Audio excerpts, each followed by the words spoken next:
Mind is not there, and yet it is there. There is no equipment in the world to know if or not there is mind, which is why the modern medicine and science confuses the mind with the brain. If I had to tell you what is mind, then the easiest answer I can provide is just look at your mobile phone. Anything you can touch, including the internal components, is like the brain. But there is one critical component which makes the entire machine run, the operating system, is the mind. You can never touch the mind, but you know there is mind. The mobile phones too work on the similar logic. In Vedic era, the idea of consciousness, which is what the word Om, the all-pervading consciousness, because every being in this world is nothing but consciousness, comes from. It is the same idea of consciousness which led to the concept of zero. All other parallel civilization which existed around the world had numbers, but they didn't have zero. And no, it was not Aryabhatta who invented zero. Aryabhatta is much recent phenomenon. But if zero was actually invented by him, then how is it that in Vyasa's Mahabharata they mention 100 sons of Dhritarashtra? Without zero, how is 10 or even 100? Zero is the logical proof that there is consciousness. Zero is nothing by itself. Consciousness has no direct bearing on the world outside, and yet it makes everything happen. If you want to know the world, you need the mind. But if you let the mind astray, like for example, if you are not using the mobile phone, it doesn't mean that the mobile phone is not doing anything. The spyware, the other softwares will continue to do whatever the action it is supposed to do. And sometimes they can be detrimental. In human case, when the mind is astray, it can be more detrimental. Because anything that mind does is driven by fear.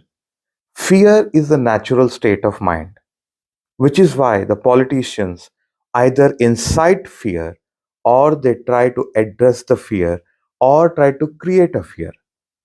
And all three things are pretty much effortless. So, fear is the natural state of being. If you want to get rid of that fear, the only way to do that is by tapping into your consciousness. When the consciousness or Atmana get in full control of your mind, that is the mana, there is born the chitta. Chitta is the very critical component, a concept which can help you to get rid of all the things that is going on. When the chitta is not present, fear is a natural state. Are you worried that you will not have enough money to repay your debts? Are you incurring more debts to repay the existing debts? Are you creating more problems to solve the existing problem in hand? That is your mind making the decisions for you, which are going to be obviously going to be detrimental in the long run. If you want a calm mind, you have to go to the consciousness, the same zero. If you do not have zero, and if you do all the mathematics, it's futile. Consciousness is critical. It's an unfortunate fact that modern science neither understands the mind nor understands the consciousness, which is why they still don't understand why all the people who apparently have a problem with the brain with ideas like schizophrenia, split personality disorder, bipolar disorder, their mind is just like their brain is just like others' brain when you look it under the CAT scan. Mind is an intangible concept. And yet it is the fundamental reason why you have most of the mental health problems in the world. You need to understand the mind. And the only way to understand the mind is through Gitas. One of the another travesty is that everybody wants to look into the Samhitas of the Ayurvedic text to find the answer. Ayurveda only concerns itself with the physical body. It does mention, however, that you have to have a calm mind, but it doesn't go into the mind.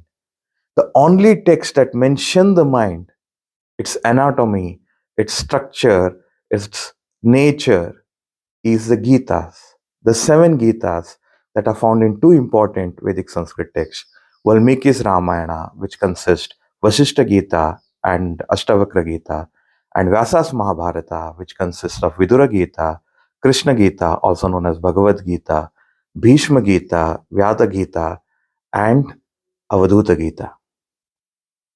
I hope this helps. Until next time, Pranam and Namaste.